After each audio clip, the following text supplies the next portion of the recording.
Muito bem, vamos então para a entrevista da semana. O programa de carrinho de hoje recebe uma pessoa que é graduada em comunicação social, com habilitação em jornalismo, conselheiro do Inter, vice-presidente do Parque Gigante, um homem com muita bagagem e vivência de Colorado, para falar desse início de ano do clube e também demais assuntos do futebol. Temos aqui ele, o conselheiro Alexandre Dornelles. Boa tarde, Alexandre. Tudo bem? Que prazer em te ter aqui no programa de carrinho. Boa tarde, Cassiano. É um prazer estar podendo falar contigo, né? Te parabenizar aí pelo programa de carrinho e mandar um abraço a todos os ouvintes da Rádio Taquara. Para início de conversa, Alexandre te apresenta para aquele torcedor colorado e amante do futebol que está te ouvindo pela primeira vez. Primeiramente, mandar uma saudação especial para toda a coloradagem que está acompanhando o programa, né? E te agradeço pelo convite. É um prazer poder falar com a nação colorada de todos os cantos aí do Rio Grande do Sul, principalmente com o pessoal de Taquara e região. Bom, vou focar um pouco ali na minha trajetória dentro do Esporte Clube Internacional. Eu entrei para a política do Inter no ano de 2016, quando eu vi aquela tragédia que estava acontecendo no nosso clube, né? Em que eu percebi que a queda para a segunda divisão era um caminho inevitável, né? Principalmente por conta das coisas que a gente acabava escutando que estava acontecendo no Esporte Clube Internacional.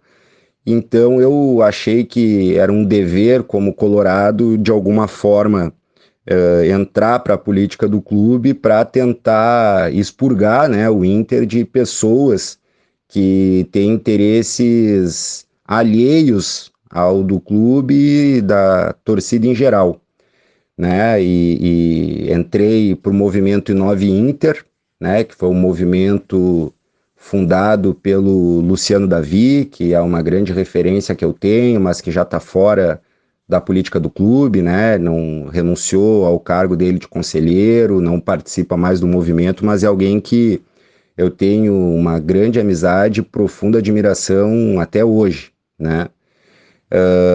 Aí, bom, passado o tempo, né, eu coordenei a campanha da nossa chapa, que era uma chapa de oposição no ano de 2018, né, ao Conselho de Gestão e ao Conselho Deliberativo, uma chapa que tinha como candidato a presidente justamente o Luciano Davi, né? E até o ano de 2018 eu não era conselheiro do clube, né? E aí eu fui eleito pela primeira vez, e foi a única, até então ainda não tive o momento de tentar me reeleger, isso vai acontecer no final de 2023, né, no qual eu fui eleito, eu estou no meu primeiro mandato como conselheiro do clube, né? A minha trajetória começou na oposição, portanto, dentro do Esporte Clube Internacional, e aí a gente acabou fazendo uma aliança com dois grupos dissidentes da gestão passada, né? Encabeçados pelo Alessandro Barcelos, que foi vice de futebol por alguns meses na gestão passada. A gente decidiu se juntar de modo a dar um choque de gestão no Esporte Clube Internacional, tendo como meta a profissionalização, já que o clube ele tinha uma tradição de ser gerido e as ações serem executadas pelos próprios políticos do clube, de uma forma muito empírica, né? E isso é o diagnóstico que a gente faz, que acabou levando o Internacional à tragédia do ano de 2016 e, posteriormente, aumentar o volume da nossa dívida a um valor superior a 600 milhões de reais, né? Então, a gente entendia que esse era o caminho para conseguir tornar o Esporte Clube Internacional sustentável, né? E não à toa o foco principal da nossa gestão é a responsabilidade financeira, né? Até para que a gente não precise, num futuro próximo, acabar vendendo o Esporte Clube Internacional, porque se ele é um clube do povo, né, ao povo de Colorados ele pertence. Essa é a nossa mentalidade. E aí a gente começou a adotar novas práticas de gestão, de governança, né? Visando sempre melhorar a saúde financeira do Internacional, de modo que a gente possa voltar a ter poder aquisitivo para fazer uma disputa mais forte no mercado, de modo que a gente consiga montar equipes mais competitivas, né? Esse é o objetivo final, porque o caminho para a gente levantar a taça é a construção de equipes competitivas, e para isso tu precisa estar com a saúde financeira em dia, do contrário não tem como, né? Lembrando, assim, resgatando um pouco do passado do Internacional, né, para a gente conseguir chegar naquele time de 2005 e de 2006, a gente teve que ter um choque de gestão nos 2 primeiros anos dos anos 2000, quando começou, né, a questão da adequação à Lei Pelé, né, o co-irmão, por exemplo, ao não se adequar à Lei Pelé, perdeu o Ronaldinho de graça, e aí teve que fazer uma série de parcerias, e eles acabaram caindo para a segunda divisão, né, no começo dos anos 2000. E o Internacional fez uma escolha naquela época, né, de priorizar essa adequação, de iniciar um processo de profissionalização, um choque de gestão, de modo que a gente não sofresse consequências negativas com a Lei Pelé, que a gente conseguisse se aproveitar da Lei Pelé, desfrutando daquilo que fosse possível para o Internacional poder ter suas contas equilibradas e montar equipes competitivas, né? Que tem isso dentro da história do Internacional. E aí agora a gente está num novo momento histórico em que a gente está vendo aí que sem uma gestão profissional não tem como tu ser uma equipe competitiva. Tem clubes aí no Brasil que optaram por não fazerem essa mudança, né, e acabaram se enterrando de tal modo que não conseguiram sair e tiveram que vender o seu futebol para terceiros, né, que é o caso do Cruzeiro, é o caso do Vasco, é o caso do Botafogo, né, o América Mineiro está indo nessa direção também. Então o propósito todo tem a ver com essa questão do Internacional, né? E nesses anos que eu estou participando da política do clube, eu busquei sempre me qualificar para poder contribuir com o Esporte Clube Internacional. É uma bandeira que o movimento que eu faço parte acredita muito, então eu fiz curso de especialização em gestão e marketing esportivo, fiz curso sobre curso de técnico de futebol. Eu fiz alguns cursos, né, de executivo de futebol, então assessoria de imprensa no futebol, enfim, já são quase 10 cursos, né, especialização, MBA, né, entre outros cursos práticos também que eu fiz, cursos técnicos que eu fiz nesses anos, desde que eu entrei na política do clube, para poder ser qualificado e estar à altura, né, do Esporte Clube Internacional e conseguir contribuir, né, de não chegar onde eu cheguei contando única e exclusivamente com amor e paixão e vontade, né, eu precisava e preciso ter condições técnicas de contribuir com o Esporte Clube Internacional. Sem dúvida, e daqui a pouquinho a gente vai falar dessa questão aí da SAF, a Sociedade Anônima do Futebol, e esse caminho sem volta que muitos clubes estão tomando e que é importante que pelo menos todos saibam como funciona. Mas já vou adiantar minha opinião de que clubes que estão com uma saúde financeira boa, eu prefiro que continuem como associações, ou clubes que podem se recuperar financeiramente dentro de associações. Mas é um assunto para daqui a pouquinho. E tu comenta de 2002, o Inter foi uma referência de gestão na primeira década desse século, referência nacional. junto com o São Paulo. E Alexandre, você preside o Parque Gigante. O que essa função exige e hoje o Parque Gigante comporta que atividades do clube e como que o torcedor usufrui?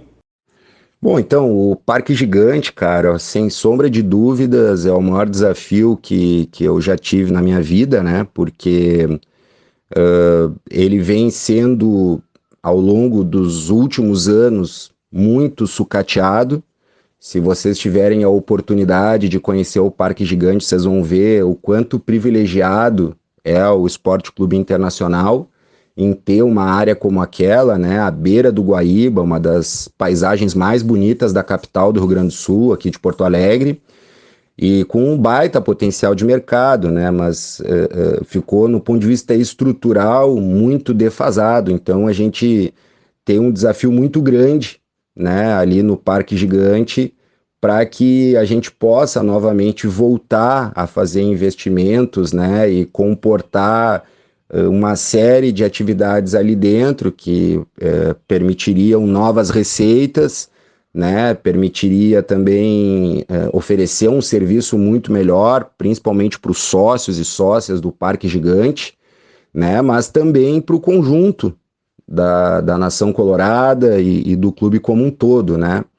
Então, por exemplo, dentro do Parque Gigante, tá, faz parte do Parque Gigante, tá o centro de treinamentos do time profissional, por exemplo, né? Fica dentro do Parque Gigante, fica na parte sul, extremo sul do Parque Gigante, tá? Então, é dentro da nossa estrutura que o time profissional masculino do Esporte Clube Internacional faz os seus treinamentos, né? Enfim, toda a função de fisioterapia, acompanhamento médico e etc. E o que tem ali dentro do Parque Gigante hoje? O que o Parque Gigante ele oferece, né? Então a gente tem uma piscina térmica em que a gente oferece uma série de modalidades dentro da natação, como nado livre, hidroginástica, hidropower. É aberto esse serviço, tá, para sócio do parque, que paga um determinado valor, que é o valor bem mais baixo, porque eles pagam a mensalidade do parque, né? Aí tu tem um outro valor um pouco acima do que o sócio do parque paga, que é para os sócios do estádio, como o pessoal costuma chamar, as outras modalidades associativas, né? Como sócio campeão do mundo, nada vai nos separar, Academia do Povo, né? A carteira vermelha. Então, eles têm um outro valor, né? E é aberto a não sócios com um valor mais alto ainda, né? E que a gente trabalha com essa lógica de diferenciação para, primeiro, valorizar o sócio do parque, segundo, estimular que as pessoas que usam os serviços do parque se associem ao clube, porque vale muito mais a pena tu te associar a uma modalidade associativa do clube, do estádio, como o pessoal chama, e pagar o valor referente a estas modalidades dos serviços existentes ali no parque, do que tu só pagar a mensalidade do serviço que tu quer utilizar sem ser sócio de nada, né? A gente tem também, que a gente entende que é a cereja do bolo, que são as piscinas externas que funcionam no verão, que a gente chama de temporada, né, que é nos meses de dezembro, janeiro, fevereiro e março, né?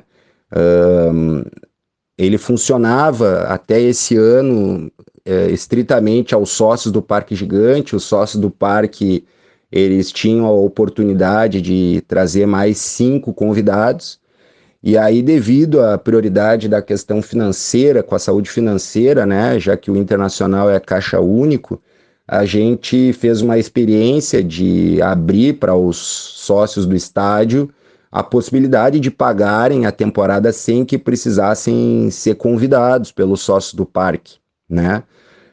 Isso garantiu a gente não ter um déficit muito grande com a temporada, porque os custos são altíssimos, né? E como tem muitos anos, muito tempo que não se abre novas associações para o parque, o número de sócios em dia do Parque Gigante, eles vem diminuindo ano a ano, né? E isso vem tornando insustentável no ponto de vista financeiro a gestão do Parque Gigante. Então a gente precisava fazer isso para a gente minimamente ficar no 0-0, né? Porque os custos da temporada são muito altos e a nossa avaliação é que foi um acerto a gente ter feito isso, né? Os sócios do estádio receberam muito bem, isso salvou, do ponto de vista financeiro, a temporada, né? A gente precisa fazer alguns ajustes, obviamente, para as temporadas futuras com os sócios do parque, porque de fato eles merecem ter uma atenção e um carinho, já que estão lá fiéis, né, há 40 anos pagando a mensalidade. O pessoal tem muito amor pelo Parque Gigante, são muito conectados ao Parque Gigante e é justo, né? Mas infelizmente a gente também não tinha nenhum registro, sabe, nos sistemas anteriores para que a gente pudesse basear e definir algo que fosse bom para todas as partes. Mas é assim, a gente acha que agora na próxima temporada a gente vai conseguir fazer algo melhor ainda, fazendo novos investimentos ali, né? E aí com isso a gente vai poder melhorar, inclusive, o serviço oferecido.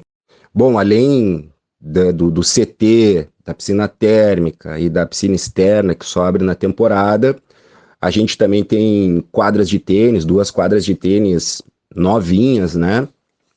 Em que são de uso quase que exclusivo do sócio do Parque Gigante. Por que quase que exclusivo? Porque eles podem levar convidados, né? Daí o convidado tem que pagar uma taxa por hora, né? Um valor por hora, tá? No tênis, mas a gente ainda não tem uma escolinha de tênis, a gente tem um projeto para implementar uma escolinha de tênis ali no Parque Gigante, de modo que a gente tenha uma nova fonte de receitas, né, para poder viabilizar o parque, melhorias como eu já tinha dito anteriormente. Além disso, a gente também tem 2 canchas de futebol 7, né, de grama sintética, em que a gente acabou de reformar essas duas canchas, uma delas funciona à noite, e durante muitos anos funcionaram nessas canchas de futebol society a escolinha da Duda, do futebol feminino, como a própria escola Rubra, né, do Esporte Clube Internacional. Até agora a gente não reabriu as escolinhas, mas está no nosso horizonte abrir agora em março, abril no máximo, e elas vão funcionar lá no Parque Gigante, como já era nos anos anteriores. De modalidades esportivas, né, a gente, por fim, tem a academia, né, que enfim, é uma academia que acho que todo mundo conhece como funciona uma academia de musculação. Os aparelhos que existem dentro da academia eram aparelhos do futebol profissional, tá, até poucos anos atrás. A gente vem fazendo melhorias ali, ver se a gente consegue criar novos serviços que a academia possa oferecer, tipo aula de funcional, aula de corrida, entre outras coisas, né? De modo, novamente, como eu falei já algumas vezes, ampliar as receitas do Parque Gigante. Isso é o que a gente tem de esporte, tá, para oferecer no Parque Gigante. Mas além disso, o que mais a gente tem? A gente tem os quiosques, que é exclusivo, né, a locação pelos sócios do Parque Gigante, mas eles podem levar os convidados que eles quiserem, quantos convidados quiserem, só que os convidados precisam pagar, né, uma taxa de R$ 15 por pessoa, tá? E em dias de jogos do Inter no Beira-Rio, esses quiosques, eles são o ponto de encontro de muita gente, então a coisa bomba lá, é muito bonito, é muito legal, uma cultura de match day, né, de dia de jogo, que só o Esporte Clube Internacional tem, nenhum outro clube no Brasil tem, e a gente quer implementar um projeto de match day para valorizar, né, esse dia, oferecer mais serviços ali para os sócios do Parque Gigante. Além disso, para terminar, a gente tem 2 salões, um maior e um de tamanho um pouco menor, que também tem 3 faixas de preço, né? Um preço para quem é sócio do parque, um preço para quem é sócio do estádio, um preço para quem não é sócio. São 3 valores diferentes, né?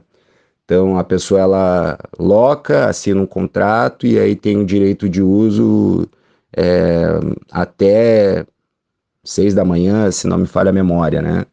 Então é muito comum festa de casamento, festa de formatura, né? E também as reuniões dos movimentos políticos do Esporte Clube Internacional acontecem normalmente no salão menor ali do Parque Gigante. Os movimentos precisam pagar também, né? É um outro valor, porque normalmente é um uso de 2 a 3 horas no máximo. Então a gente tem um valor padrão para o uso dos salões pelos movimentos políticos. De modo geral, é isso que o parque tem a oferecer, né? A primeira coisa que a gente pôde fazer lá no parque foi digitalizar os processos todos, porque era tudo analógico, né? Agora a gente consegue fazer reserva com antecedência, pagar no débito, botar direto na mensalidade do sócio, por exemplo. A gente digitalizou todos os processos, né? E aí a gente atacou nesse primeiro ano de gestão, um problema do aquecimento das águas da piscina térmica e dos chuveiros todos, né? Incluindo os chuveiros do centro de treinamento em que os jogadores profissionais usam, porque a gente tinha uma caldeira a lenha. Era assim que a água era aquecida lá, o único clube social na cidade de Porto Alegre que ainda mantinha essa metodologia. A gente está terminando agora a reforma, trocando para aquecedor a gás, né? Modernizando o parque, tornando melhor o serviço, tanto para os sócios quanto para o nosso futebol profissional. Como é bom ter a oportunidade de conversar contigo, Alexandre. Entre outras coisas, porque as pessoas, em sua maioria, não conhecem a estrutura do Parque Gigante. E não é tão divulgado. Inclusive, sócios colorados que vão a jogos, muito bom dar esse detalhamento. E o Inter tem, na sua essência, uma valorização muito grande ao seu sócio, uma busca de sempre o manter ativo. A pandemia tirou o público do estádio por mais de um ano. De que forma foi, como colorado, passar esse período sem o contato próximo com a galera e mesmo assim manter esse elo forte?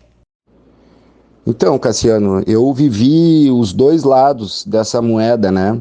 Porque a pandemia ela começa no ano de 2020 e no ano de 2020 eu estava na oposição, né? Então eu passei todo esse ano, né? Quando voltou a ter as partidas de futebol, né? Depois daquele momento de quarentena, sem poder ir ao estádio, né? E aquilo ali faz parte da vida do Colorado, né? Quem vai ao estádio normalmente costuma ter o hábito de ir aos jogos no Beira-Rio, né? Tranquilamente, metade das pessoas de um estádio lotado, por exemplo, estão em quase todas as partidas, né? A gente acaba conhecendo já as pessoas, tu te acostuma com as pessoas, tu faz amizade lá no pátio, no pré-jogo. Então uma soma de fatores muito importante que não se restringe aos 90 minutos da bola rolando dentro das 4 linhas. E foi uma sensação muito ruim, né? O cara tem uma sensação até de abstinência, sabe? Pela falta de ter aquilo no teu cotidiano, no teu dia a dia, ter que acompanhar o teu time exclusivamente pela televisão, e que, na verdade, é a realidade da maioria absoluta da nação colorada, né? Já que a gente tem em torno de 8 milhões de torcedores no mundo todo, né? A maioria absoluta não tem o hábito de ir ao estádio, de acompanhar o Internacional dentro do Beira-Rio.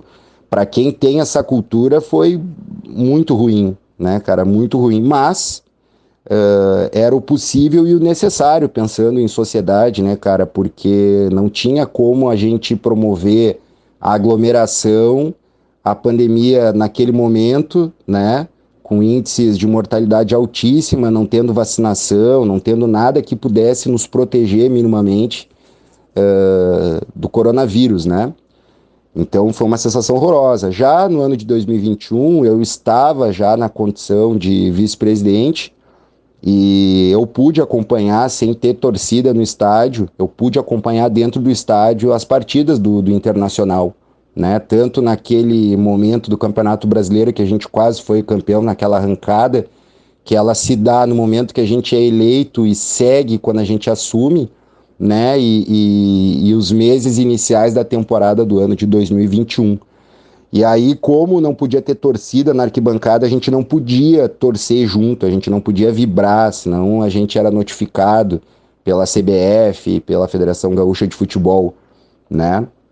Então também foi uma sensação esquisita de tu estar ali no estádio, podendo acompanhar o teu time e ao mesmo tempo tu não poder torcer. E aquele silêncio no estádio provocava um sentimento muito ruim, né, cara? Porque a alma do time, a alma do clube é a arquibancada, é a torcida, ela é a essência da coisa, né? E aí, felizmente, começou o processo de vacinação, os índices todos de contaminação, de mortalidade começaram a baixar e o público pôde voltar ao estádio. Primeiro, de uma forma reduzida, com várias regras de distanciamento e de controle, e até que a gente pudesse chegar no atual momento, que é muito próximo da normalidade. E o carro-chefe de um clube de futebol é o campo. Então, Alexandre, como torcedor, o que está achando deste início de ano do time dentro das quatro linhas? Não, com certeza, né? O core business, como se fala no mundo empresarial, né, do Esporte Clube Internacional é o futebol. O objetivo fim é o futebol.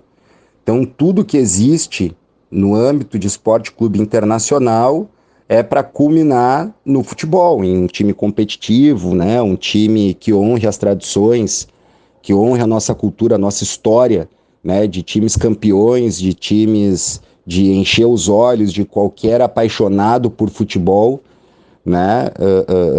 Enfim, tudo tem que convergir para o campo. Sobre esse início de temporada, ele é um início claudicante, é verdade. A gente está trabalhando incansavelmente, né?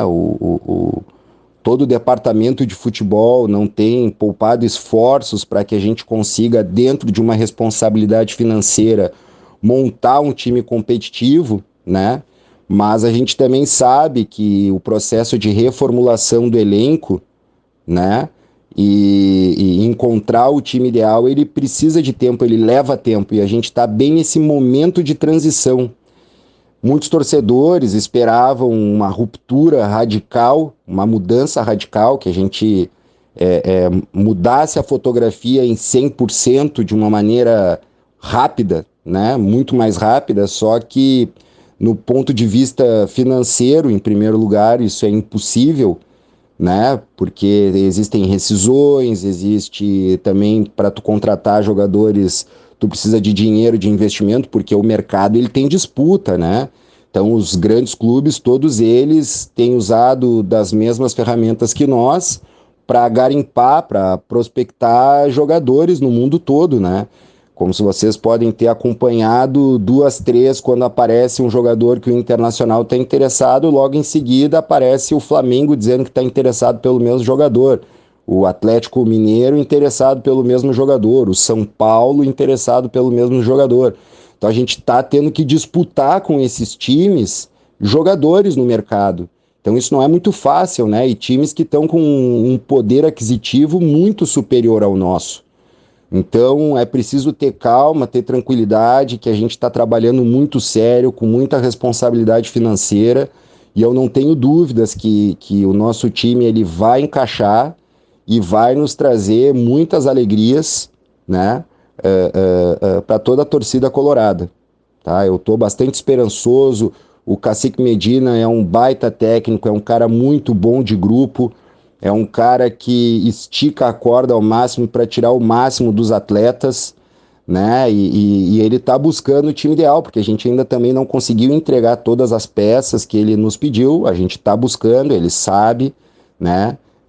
Ele também não tem pressionado a gente no sentido assim de nos colocar entre a cruz e a espada, né? Mas ao mesmo tempo a gente sabe que a gente precisa agilizar os processos para entregar logo o que a gente ficou de entregar para o técnico, para que ele possa montar a sua equipe ideal, para montar ali o seu esquema de jogo que ele entende que é o melhor para o nosso time, para ele ser competitivo e a gente ir para as cabeças, como se diz, né?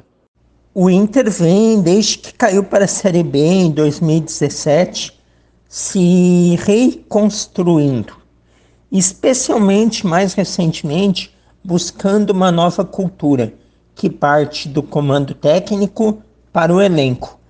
Será que não está invertida essa ordem e antes da aposta direta em técnicos, que muitas vezes não é dado o tempo preciso, o foco precisaria ser a base e dali uma formação de jogadores com proposição mais protagonista? Cara, eu não acho que esteja invertido, porque não é no instalar de dedos que tu sobe os guris da base pro profissional e eles saem jogando, entende?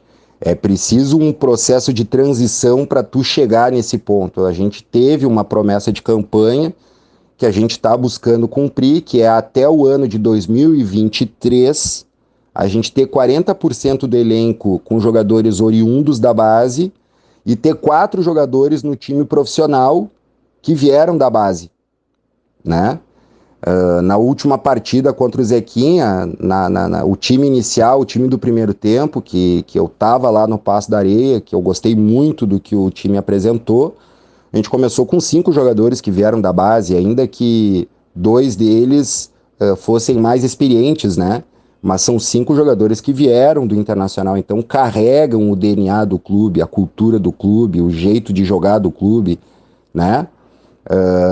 Então, o processo de aproveitamento da base ele precisa ser planejado, ele não pode ser de sopetão, ele não pode ser de forma impulsiva, porque isso pode o quê? Queimar, né, os guris da base, sabe? Olha quanto, por falta de paciência que a torcida e a imprensa costuma ter com quem vem da base, a gente perdeu muito jogador que poderia ter estourado aqui. Eu posso citar vários para vocês, né?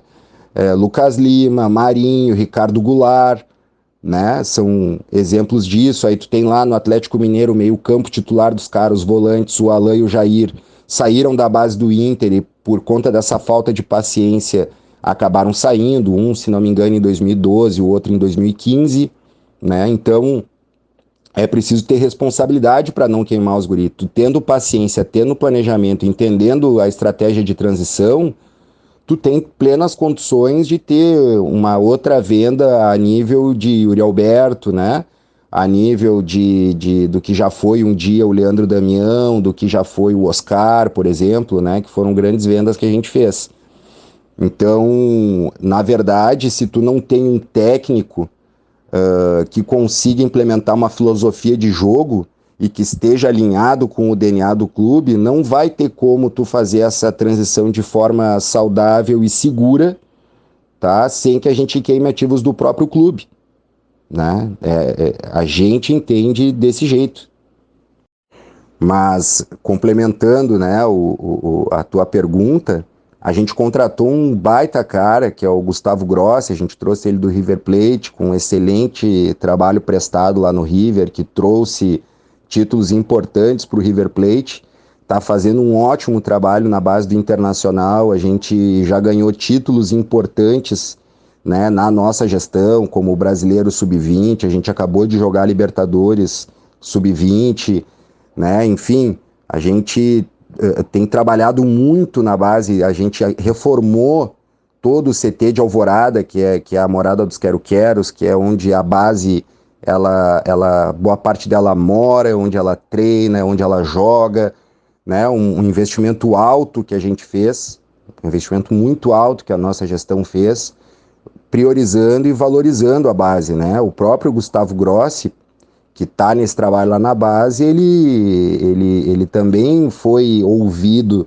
sobre o que ele pensa em relação à casa-mata do profissional masculino do Esporte Clube Internacional, para que pudesse ter uma conexão, uma lógica de trabalho, de raciocínio, um fio condutor, né? Não é à toa que o Cacique Medina, lá na Argentina, era tratado como o novo Galhardo, e ele era muito cotado para assumir o River no lugar do Galhardo quando esse acabasse saindo, né? E sem contar figuras como o próprio Guinhazu, né? Que deram grandes referências do Cacique Medina para que a gente pudesse contratar ele e implementar uma nova cultura de jogo, né? Um jogo em que o Internacional fosse com um futebol mais propositivo, mais vertical, né? Mais intenso, né? Que atacasse mais o adversário, que propusesse mais ao jogo, ao invés de esperar o adversário atacar para daí a gente fazer alguma coisa com a bola. Daí a gente precisou dar um passo atrás em relação a essa filosofia na metade da temporada passada, quando a gente teve que demitir o Mar e a gente contratou o Aguirre, mas aí a gente tentou retomar esse processo agora com a contratação do Cacique Medina. O Gustavo Grossi foi uma baita aquisição do Inter. Já dá para perceber frutos aí, realmente. Grande contratação do River Plate o Inter fez. E, na sua opinião, os técnicos estrangeiros, eles estão mais preparados que os brasileiros?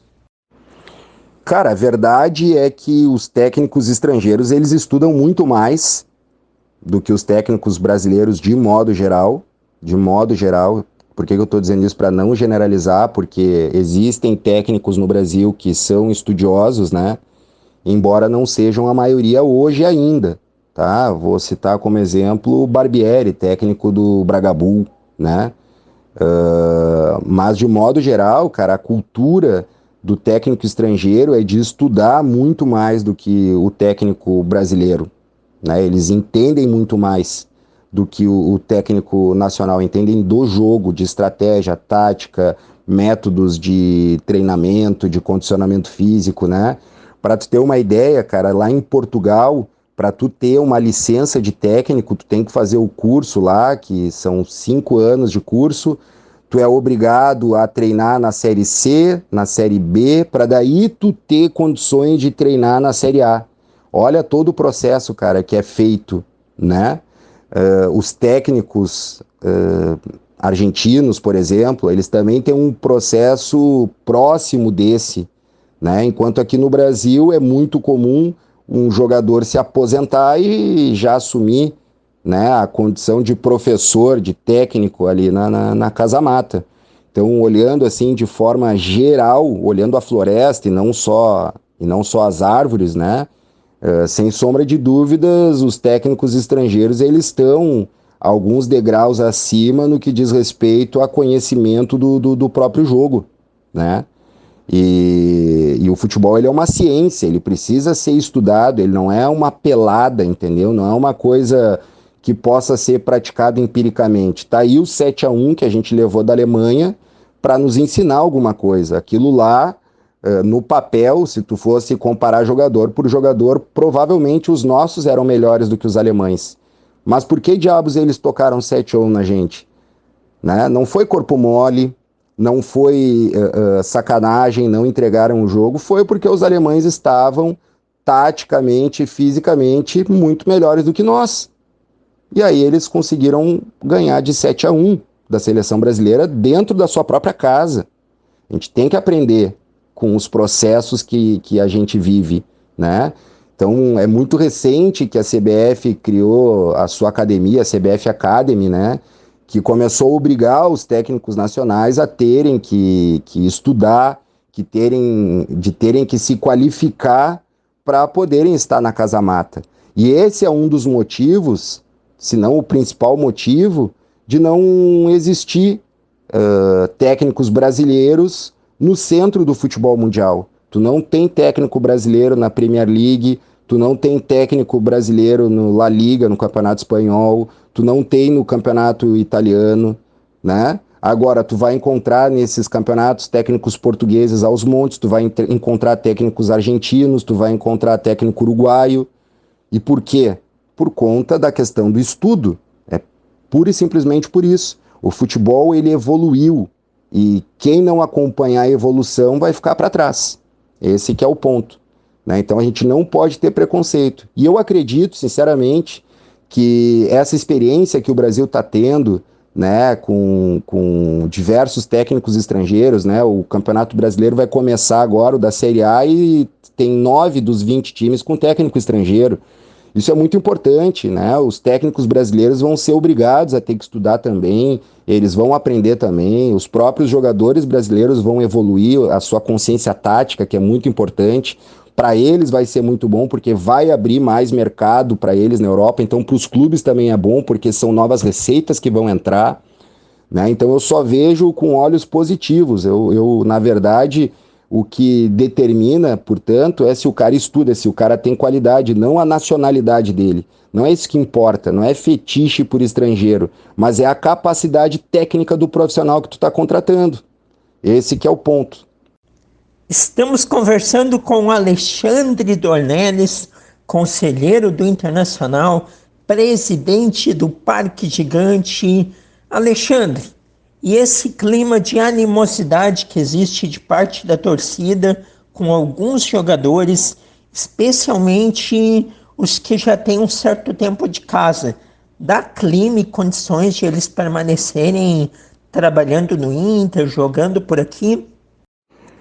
Cara, eu consigo muito entender o lado do torcedor, porque a nossa torcida ela é acostumada a grandes feitos, né? A erguer taça, sabe? A ganhar campeonatos muito importantes.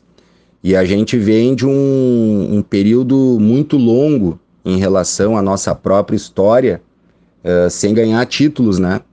Então é normal e natural que a torcida cobre por mudanças, né? Eu não esperaria outra coisa de um torcedor colorado, sabe? No sentido de querer cobrar da gente a busca incessante por grandes títulos, né? Eu acho que esse é um sentimento legítimo de quem é torcedor de um clube de futebol, ainda mais do Internacional, com toda a nossa história de campeão do mundo FIFA, o único no estado do Rio Grande do Sul, né? Bicampeão da Libertadores, campeão da Sul-Americana, Recopa, Brasileiro, Copa do Brasil, Gauchão, supremacia em Grenais. Então, quando a gente fica numa seca, né, é normal que tenha essa cobrança. Agora, os jogadores, eles são profissionais, né? Como eu assisti num documentário, numa dessas plataformas de streaming, né? Os grandes técnicos falando, como o Mourinho e o Guardiola, que a pressão é um privilégio. É um privilégio. Qual é a pressão do cara que joga lá no Red Bull Bragantino, que virou um time de empresário? Não tem pressão. Entende? Agora, o cara que vai jogar no Esporte Clube Internacional, uma camiseta que pesa, um manto sagrado, vai ter pressão. E é um privilégio tu ter essa pressão, porque tu tá jogando no Inter, um dos maiores times do mundo, né?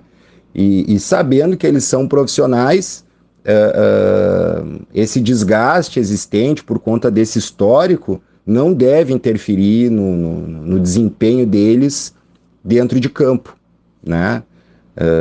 É claro que a gente busca, como foi prometido em campanha e por conta da própria conexão com o torcedor, renovar o time, né? Mudar a fotografia e tal, mas sempre respeitando os profissionais que passam pela Internacional, né? Porque a gente também não quer que outros jogadores não queiram jogar no Esporte Clube Internacional, porque aqui a gente trata os jogadores de uma forma indigna, né? E atrás do jogador tem um ser humano, os caras têm família, então tem que tratar eles com respeito, tá? Mas isso não significa a gente ficar refém de nenhum jogador. Isso não está acontecendo e não acontecerá. É como eu falei antes, existe um planejamento, existe uma estratégia de transição. Não tem como tu mudar 100% do time em dezembro e montar um time novo para janeiro. A gente não tem dinheiro para fazer isso, né? Ah, mas aproveita os guris da base. Não vai ter time, porque a gente não tem jogadores suficientes vindo da base para ocupar todas as posições dos jogadores que a gente supostamente mudaria no elenco, né? Então a torcida ela precisa confiar na gente, que a gente está buscando fazer uma renovação, né? É uma renovação que não vai se dar de forma precipitada, né? A gente, olha, é só olhar, cara, já saiu, olha quantos jogadores já saíram, o Lomba saiu, o Danilo Fernandes já saiu, o Renzo Saravia já saiu, né? Enfim, são diversos jogadores que a gente já acabou mudando na fotografia, né? E que a gente vai seguir, sim, nessa lógica, né? Até que a gente consiga ter um elenco mais renovado e aproveitando quem a gente entende que tenha que aproveitar, porque tem jogador ali que já está há algum tempo no clube que é muito bola, que jogam muito, entendeu? Tem jogador, né? Tem jogador. Mas eu entendo, repito, o sentimento da torcida, mas a gente precisa pensar no Esporte Clube Internacional como um todo. Não adianta inviabilizar também, criar um clima que seja impossível contratar jogador, né?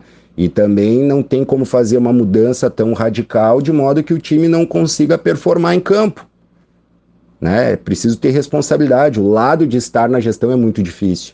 A gente quer fazer a vontade do sócio ao mesmo tempo que a gente não pode prejudicar o clube, a instituição, e não olhar só os 11 que entram em campo, né? O Inter neste de ano se desfez aí de alguns jogadores, já deu uma modificada na fotografia, mas manteve alguns que o torcedor dá uma ênfase na hora da crítica, que os holofotes das situações não de sucesso que ocorreram recentemente acabam recaindo. Um deles, que era muito forte, saiu, é o Patrick, mas ainda tem outros que, no meu modo de ver, na minha opinião, aumentam a dimensão dessa aparência, que pode ser falsa, de que não exista remodelação. Outra pergunta que eu quero fazer para ti, Alexandre. O Inter aproveita a base no máximo de suas potencialidades atualmente? Cara, para tu ver, né? Eu não consigo entender o que alguns setores da imprensa do Rio Grande do Sul, que odeiam a nossa gestão porque a gente mudou os fluxos, a maneira de se relacionar, né? A gente protege mais agora as informações no vestiário, então acaba rolando uma cobrança excessiva e às vezes umas acusações que não têm muito sentido, que não batem com a realidade. Tá? Foi matéria do GE, por exemplo, que o Esporte Clube Internacional foi o time que mais aproveitou jovens oriundos da base no Campeonato Brasileiro do ano passado, de 2021. Isso é dado, é estatístico, foi o time que mais aproveitou no Brasil inteiro. Tá? Assim como a questão da média de idade. A gente reduziu e muito, era uma promessa de campanha, a gente reduziu e muito a média de idade do time. Né? Nos últimos 4 anos, a média de idade do Inter era de 30 anos, sabe? Sem um time que tinha jogadores sem potencial de revenda. Portanto, são apenas custos para o clube, né? Se tu não ganha título e o jogador tem uma idade avançada, ele é só custo. Ele não traz nenhuma receita nova para o clube. E foi isso que aconteceu, ampliou a dívida, né? E como eu falei numa das respostas anteriores, por exemplo, no jogo passado, a gente entrou com 5 jogadores que vieram da base, né? Então, não adianta a gente querer escalar o sub-20, que nós vamos enfrentar muitas dificuldades se isso acontecer. É preciso ter um equilíbrio, né? E a gente está fazendo a coisa baseado na ciência. São vários guris que a gente subiu para o profissional esse ano e que toda a comissão técnica, junto ali com o departamento de futebol, o Paulo Brax, o Papaléu, né, estão traçando estratégias de modo a conseguir que os guris acabem entrando, porque eles, na sua maioria absoluta, não terminaram o seu processo de maturação, de modo que eles se firmem no time e não se queimem, né? Sei lá, pegar, por exemplo, de longe o Iago foi um dos melhores laterais esquerdos que o Internacional já formou. A torcida pegava no pé dele. a gente vendeu ele para um time que está na zona do rebaixamento do campeonato alemão. Esse tipo de situação a gente não quer que aconteça, tá? Então é preciso ter responsabilidade. Mas a gente está sim com aproveitamento dos jovens da base, tá? Bom, e outro assunto que a gente já falou rapidinho no começo da nossa entrevista é a SAF. Qual a sua opinião sobre ela, Alexandre? Cara, em relação à SAF, tá sendo tudo muito rápido, né? Os clubes não estão nem fazendo a discussão com o seu corpo associativo e já estão tomando as decisões de vender o departamento de futebol para terceiros, né? Até entendo pelos clubes que estão adotando esse caminho, né, a motivação deles, que é um crescente aumento da sua dívida e que tornou praticamente impossível o gerenciamento do futebol, né, devido ao montante de dívidas existentes. Mas não acho que esse modelo da SAF, eu tive a oportunidade de fazer um curso ano passado em que um dos módulos era especificamente sobre as sociedades anônimas do futebol, e eu entendo que não é um modelo que serviria para o Esporte Clube Internacional, né? Nós temos uma tradição, uma cultura de ser o clube do povo, né? Então ao povo colorado o clube pertence. Ninguém entende melhor sobre o que deve ser o Esporte Clube Internacional do que sua própria torcida, né? Então, no meu ponto de vista, não é uma saída para os problemas do Internacional. O Internacional tem plenas condições de seguir o exemplo do Flamengo, né? Que virou um clube autossustentável, sem precisar vender o seu departamento de futebol, a partir de um choque de gestão e uma profissionalização radical, né, do clube, com o Bandeira de Melo, né? Foram anos ali que ele teve dificuldade em conquistar títulos, mas foi um período extremamente importante para colocar o Flamengo na posição que ele está hoje, né? De ganhar Libertadores, ganhar Brasileiro, enfim, de estar sempre nas cabeças e tal.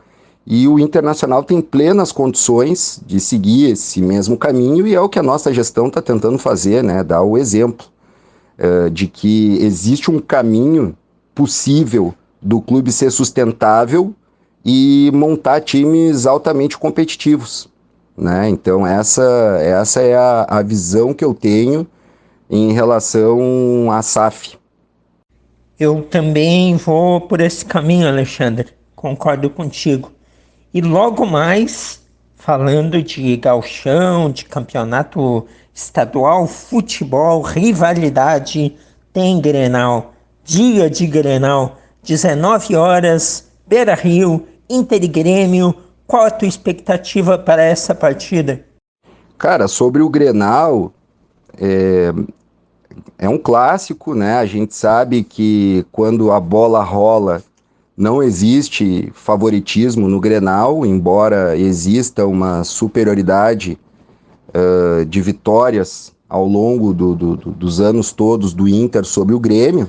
Só que com a bola rolando, cara, tudo pode acontecer. A minha expectativa, por ser colorado, ser membro da gestão, por a gente estar jogando dentro de casa, é uma expectativa de que a gente apresente um bom futebol, que a nossa performance seja uma performance boa, de um time competitivo, um time vertical, um time aguerrido, e que com base nessas características a gente consiga sair do Grenal com uma vitória, né?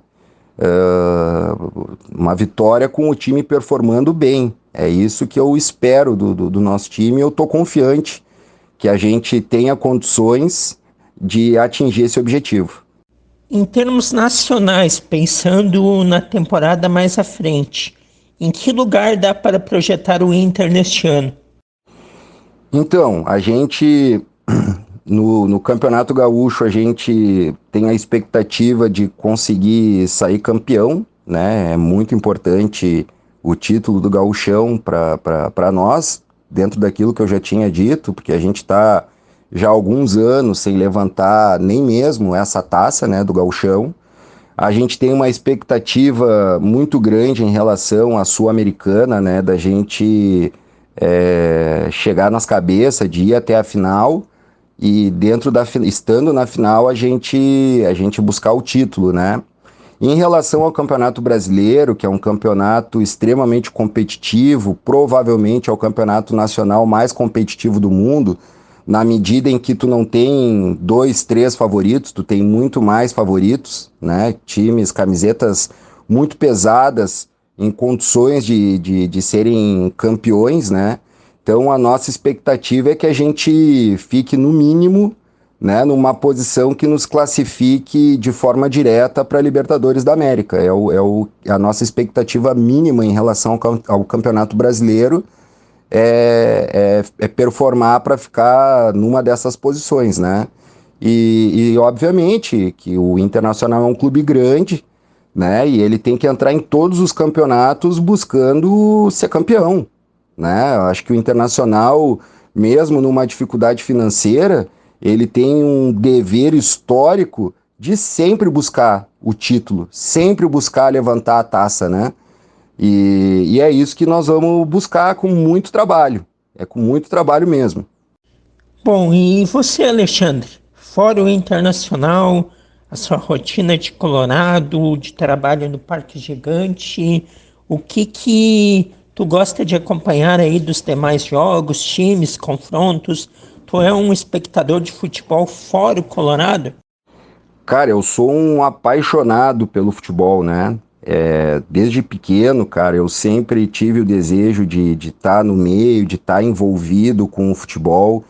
Foi uma coisa assim que sempre unificou a minha família, os meus amigos, né? Sempre foi algo que dava motivo para muita resenha entre os amigos, né? Aquele período da infância de fazer campeonato de videogame, eu sou do tempo do Super Nintendo, né? Então era muito mais rudimentar os jogos disponibilizados e a gente se divertia muito, cara, e sempre foi uma coisa muito prazerosa para mim. Eu sou filho de pai e mãe jornalista e ambos fizeram jornalismo esportivo. Minha mãe, inclusive, foi uma inovadora, né? Porque lá nos anos 80 ela foi repórter de campo de futebol masculino, cara, uma coisa que era impensável. Ela, sem sombra de dúvidas, foi uma das pioneiras a fazerem isso dentro da profissão no Brasil inteiro, né? E o meu pai também. Meu pai ficou muitos anos trabalhando como repórter esportivo, tanto aqui no Rio Grande do Sul quanto em outros estados onde ele acabou morando e trabalhando, e isso me influenciou demais, né? Agora, embora minha família toda seja de Colorados, o meu avô era um apaixonado pelo Internacional e foi quem me fez aderir a essa paixão, né? E o irmão mais novo da minha mãe foi quem me ensinou a ir ao estádio, a ser de arquibancada, a ser fanático, né? Mas, de modo geral, eu acompanho sempre futebol, estou sempre conectado com os principais campeonatos do mundo, né? Sempre que possível eu assisto às partidas dos outros times. Quando tem o campeonato nacional, eu também busco acompanhar as partidas, inclusive as partidas da Série B. Não é à toa que eu já fiz vários cursos a respeito do futebol, inclusive curso de técnico, né? Por gostar, curso de scout, que são o estudo das estatísticas, dos números dentro do jogo. É algo que me dá muito prazer, que eu gosto muito de estar envolvido, de estar no meio, né? Enfim, eu espero seguir envolvido com futebol ainda por muitos anos. E o que mais me motiva, né, cara, a tá nesse meio é que o futebol, ele, para a maioria absoluta da população brasileira, cara, é o único motivo de alegria, de diversão, de lazer em que as pessoas têm, cara. Então, se eu tenho condições de ajudar para proporcionar alegria às pessoas, né, às famílias, aos amigos, então é isso que eu vou fazer. É como se fosse uma missão minha de vida, pensando em todas essas pessoas que eu tô nessa, né? Sem dúvida, que bacana Cara, quero muito agradecer a tua participação aqui no programa. Estamos chegando ao final da nossa entrevista. E para encerrar, deixa um recado para a galera colorada aí que está te ouvindo e que tem esperança que esse ano o Internacional volte ao protagonismo que tantas vezes ele teve em sua história. Obrigado muito por ter aceito o nosso convite. Grande abraço e até uma próxima. Então, coloradagem, o recado que eu deixo para vocês é que não deixem de acreditar no Esporte Clube Internacional. A gente precisa muito do apoio da torcida para que a gente consiga atingir os objetivos traçados pelo departamento de futebol, né? Vocês podem ter certeza que grandes alegrias nos esperam, porque a gente tem trabalhado muito, com muito profissionalismo, com muita dedicação, com uma responsabilidade financeira absurda, né? De modo que a gente não tenha o Internacional para torcer só em 2022, mas que a gente tenha o Internacional para torcer daqui 5, 10, 15, 20, 30 anos. A gente precisa ser responsável com as finanças do clube, né? A gente tem que parar de fazer contratações que são inexplicáveis, né? Jogadores que não rendem, com salários altos, que mal são escalados, que não agregam nada ao grupo, né? Então, usando a ciência de dados, a gente tem feito isso e as coisas elas não têm sido tão ágeis, tão rápidas como a gente gostaria, porque existe uma competição de mercado e a gente não pode ser irresponsável com as finanças do clube. Mas a gente está no caminho certo, eu não tenho dúvidas disso.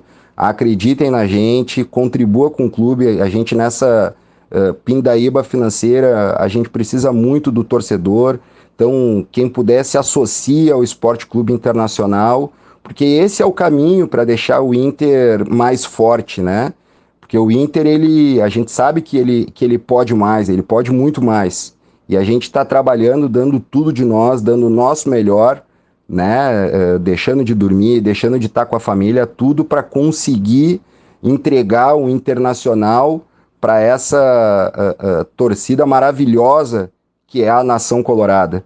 Então eu deixo um salve a todo mundo, um abraço e um beijo a todas as famílias de colorados e coloradas e espero poder conhecer todo mundo que está nos ouvindo e torcer junto nas arquibancadas, porque embora eu esteja como membro da gestão hoje, né, eu não deixei de ser um torcedor de arquibancada, continuo fanático, continuo apaixonado e continuo totalmente conectado com o sentimento da torcida, seja na crítica, seja na revolta, seja na alegria, seja na felicidade, seja na comemoração, né? E toda a nossa gestão está imbuída nesse mesmo espírito de conexão com a torcida, embora as coisas não estejam acontecendo na velocidade que todo mundo gostaria, por uma questão de responsabilidade financeira, pura e simplesmente por isso. Então, um grande abraço, obrigado pelo convite, sigo à disposição, né? E qualquer coisa é só chamar que eu com certeza atendo o pedido de vocês. Mais uma vez, obrigado, Cassiano, né? Obrigado à Rádio Taquara, parabenizar pelo programa e muitos anos de vida aí para vocês todos, para o programa, para a rádio e sucesso para vocês. E um grande abraço novamente. Valeu, Alexandre. Muito sucesso, Alexandre Dornelles, conselheiro do Internacional, presidente do Parque Gigante, coordenador da campanha que elegeu o presidente atual do Colorado, Alessandro Barcelos, foi o convidado desta semana aqui do programa de Carrinho.